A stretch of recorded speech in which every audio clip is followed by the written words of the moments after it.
Welcome to 501 Crossroads, your show all about nonprofits and the people that make the mission happen. I'm Marjorie Moore, President and CEO of Mind's Eye, and my personal mission is to make nonprofits stronger by identifying and fixing the rubs that so often come up between people and the mission. My fabulous co-host, the nonprofit ninja Natalie Jablonski, is here. That's right, specializing in helping nonprofits maximize their time, talent, and resources to achieve organizational greatness. Hey, Natalie. Hey, Marjorie. What are we doing today? We're having a wine on one. Clink. Oh, with real glasses. Still real glasses. I mean, I managed not to lose them in the last couple weeks. That's impressive because a lot of times in nonprofit, we store things away that we can't find them again. Exactly. Well, or we have board meetings and maybe a wine glass is needed somewhere or something like because that. of the board meeting? Maybe for the board meeting. I don't know. Well, smells delish. It does. You know what else is a really delicious smell? What's that? I love a lot? What? Pumpkin spice. Oh, ew. You're not a pumpkin spice person, are you? Well, I'm a big fan of it. I don't even like the smell of it. Like, I don't know. I think something about it just, it commercializes the whole holiday season and it bothers me. Well, I feel like it's only like the last 2 years. Well, this is before true. that, it was people cool. Seriously freak out about it a little bit more than they should. That's I know true. I'm going to get a lot of probably hate email because of that. Yeah. And that we probably just lost our endorsement from Starbucks that we could possibly get. we lost big pumpkin spice. Sorry. Actually, my only I like problem pumpkin with beer. it. Does that count? Ooh, that's tasty. Or it can be. Sometimes it can be gross. Because sometimes you need a little alcohol to get through the holidays. That's true. Speaking of holidays. Yes. Do you have you celebrated any holidays at work? I have. With the organization I'm currently at, this will be my second holiday season. And I think that's always tricky for an executive director the first year because you aren't really sure what traditions are there. You're not sure what previous executive directors or administration did. Expectations are either really high or really low. And do you keep the same traditions? Do you start new traditions? It's tough. Yeah. You've been with the organization for several years. For a long time, 15 years. And we've actually, our Christmas traditions have changed over the years. And do you call it Christmas? We do. We have So that's tough too. Yeah, that's a tricky one. Now we have I guess let's call it 100% of my staff is either Christian or was brought up Christian. Okay. So we don't have any of the other major religions represented among our staff base. Right. But amongst your listener base. Our listener base and our volunteer base. Do you change any messages on the air because you're a radio station to do like a happy holiday type tribute? Do you? We do some happy holidays. We mix them up. We put in, happy holidays. We put in Merry Christmas. We do all the different ways you can say it. I feel like the more that you worry about how you're saying it, I know, the worse it's going to be. I agree. The one thing we do though, we send a Christmas holiday card to all of our volunteers and our major donors. You don't put an ask in it, do you? God, no. Oh, thank you. That's Listen to our own show. So tacky. Remember that show we talked about that? Pet peeve. Nope. This As is Jimmy Fallon would say, it's literally back of my sack. No, so that's the only time that I'm like, okay, we're going to put a joy message or we're going to put something that's holiday neutral. I like Thanksgiving cards. Thanksgiving cards are so nice. I'm starting to see a few more nonprofits jump on that wagon, and I love it because you're going to send them an appeal typically between Thanksgiving and Christmas. And I always feel like it's like, oh, here's our Christmas card. Oh, by the way, here's my letter that asks for money. And then when you combine them, of course, don't get me started. If you're listening to our show and you haven't seen that, listen to that show, you need to go back and listen to that one. But I like the idea of Thanksgiving. It kind of kicks it off with first, hi, we're really grateful.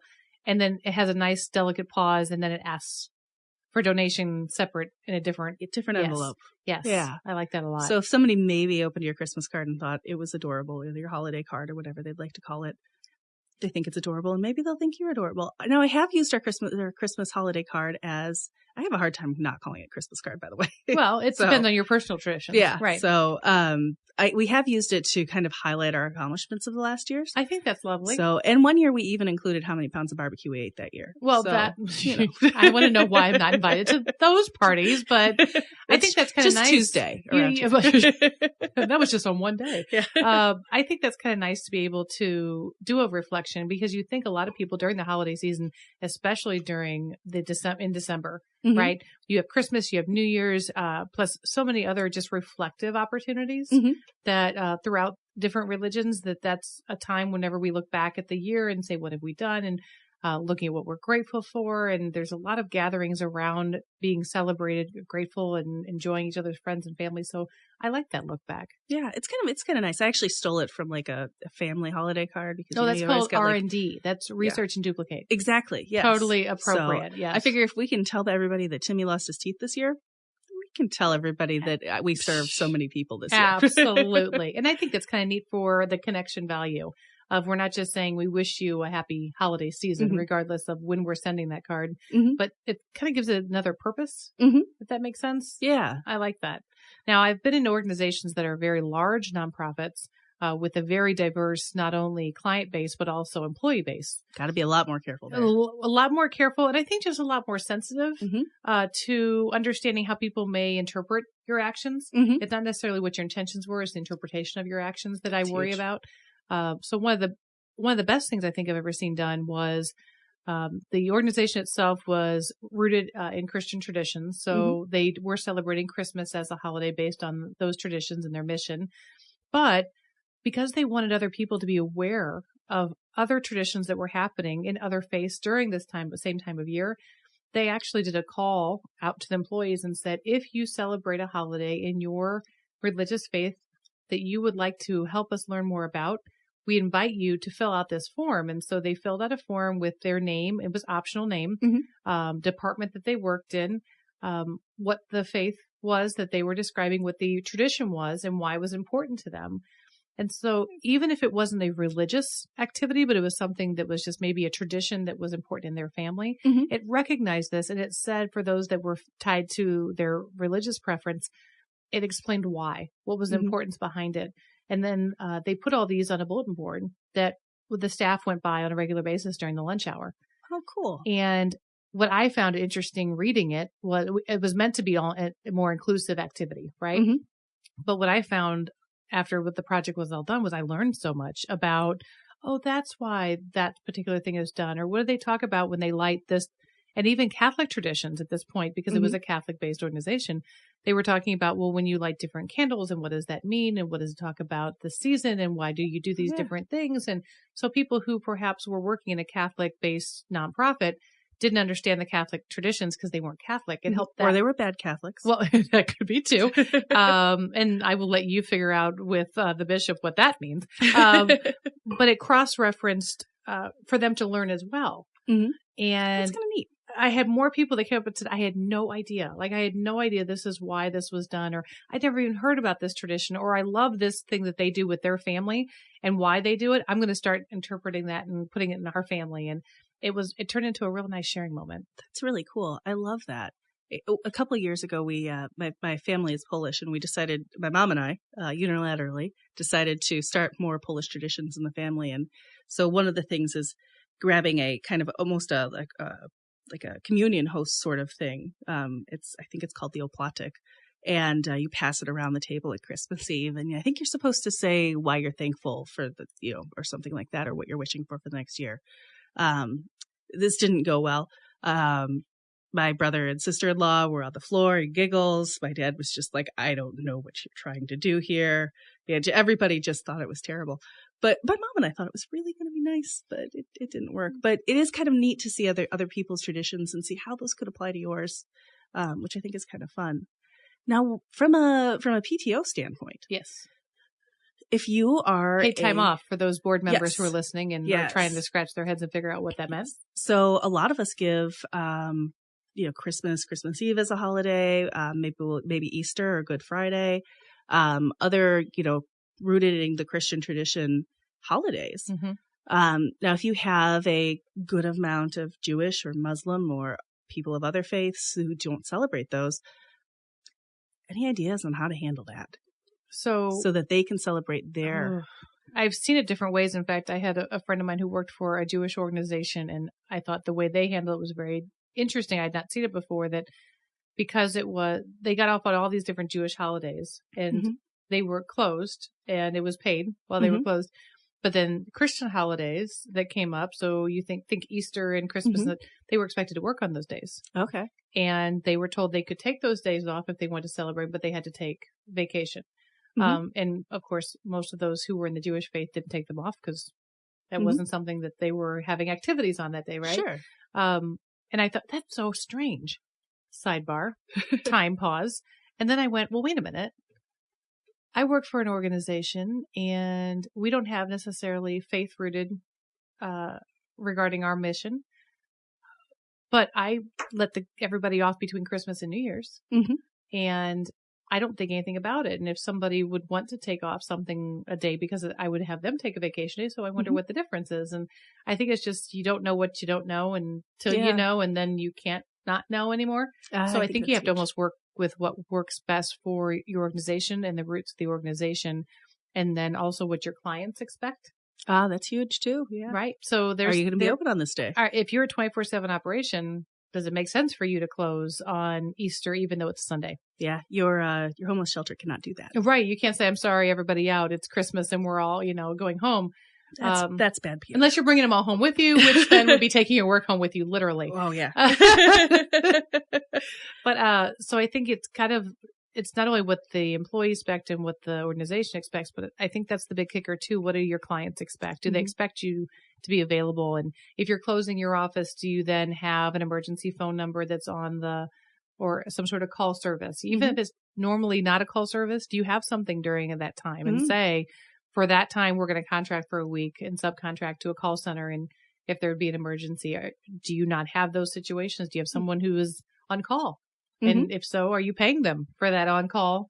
Not necessarily, right. There's a whole FLSA drama about that, right? Put the exempt person in charge of Thank you so much. Yes, let's do that. That way you don't have to learn any new rules. Right. So I think but I think we forget about the client. Sometimes we're so worried about trying to make sure that our staff are taken care of, which are good. We're good executives like that, right? But we need to remember the client and what does the client expect? And that may mean that there needs to be one person in that office or or for safety too, depending on your situation. And just know that you have to rotate that. The place I worked before, it was 24/7. So we couldn't close at Christmas and just kick everyone out. So the question just become, well, how do we rotate that? And we all took a turn. And it would be like every 3 years I'd have to work Christmas, and every 3 years I have to take Easter, and it wasn't all the same year, but I would rotate through. And my family got really used to it, saying, "Oh, it's year number 3. Mom's got to work Labor Day and 4th of July."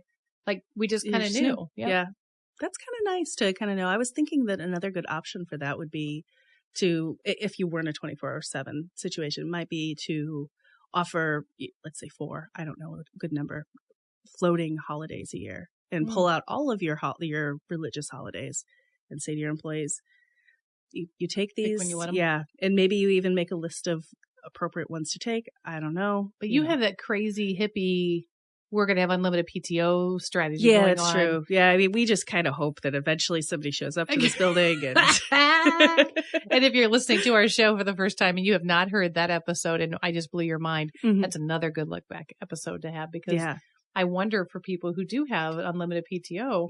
So what happens when they all say, none of us want to come in between Christmas and New Year's? And if you have clients to serve, do you have to prep for that? How, managing that type of situation? It can be done, obviously, as long as your client's services can still be met. Yeah. And I'm actually kind of one of those mean bosses. I won't let everybody off between Christmas and New Year's. Because that's when the money comes in. Well, I got donors to thank. I got things to do. It is really difficult. And it's really important for your donors, your donor staff to know what those rules are with regards to accepting gifts and postmark versus dropped off versus the date on the check. Oh yeah. So make sure as we're approaching the holidays, ask yourself, are you aware of what these rules are when it comes to being able to count that gift in that appropriate year and not there's some real big rules around that. And you want to make sure you're on the right side of the law when it comes to do it. I had someone once, it was beginning of February. And they said, "Oh, I just found this check and I forgot to give it to you. And it's dated December 31st. And so I need that tax write-off for last year." And I'm like, "No, I can't do that." And I explained to him the rules and we actually lost the donor over it. Wow. But I felt like it was a compromise we had to make in order to make sure that, I don't look good in orange. No. Orange jumpsuits are not my thing. Now, I look cute in a lot of things, and I could probably figure out how to accessorize it. But I do want orange is the new black. Come up with good stuff. This is true. And let's just face it, if we're going in the holiday season, orange is the perfect color, right? But it's the whole jail time thing that I'm not a big fan of. And so you really do need to know your rules and regulations. You know, obviously I'm exaggerating for the sake of the show, but I'm not exaggerating when it comes to the importance of knowing what those are. So if you are in a donor management, if you're in an executive role, if you're in board governance, ask yourself, do you know what those rules are when it comes up to the December 31st donations and what the laws are and how you can or cannot give tax credit? Those would be good things to brush up on. Maybe we should actually brush up ourselves and do a show on that as we get a little closer to the end of the year. We could, except for I have a rule. I don't give tax advice. Oh, okay. That's fair. Because I don't need anyone coming back saying, well, Natalie said, and then play this for the IRS. And then they're like, well, we'll go talk to her. But perhaps we could get someone who does give tax advice. Somebody who knows. We have some good friends in that family. So we'll see if we can't get someone on here to help you. So you let us know, comment on the show if that's a show that you think that you would like to see, and then we'll try to get it in for the holidays. Yeah. And let us know how you handle inclusive holidays in your office. Yeah, we'd love some ideas. Yeah, because obviously this is an area where there is a lot of room for improvisation and a lot of room for error too. Well, this is true. And you know what? It's also a great opportunity for wine, which is why this made it a great wine on one. Thank you to all of you for joining us on 501 Crossroads. 501 Crossroads is recorded at the studios of Mind's Eye Radio and is produced and hosted by me, Marjorie Moore. And me, Natalie Jablonski. Mike Curtis is our sound engineer. Please go to iTunes or Stitcher or your favorite app and subscribe and leave us some feedback so others can find us. You can find us on Facebook at 501 Crossroads. Thank you for listening, and remember, we're all working towards the same outcomes.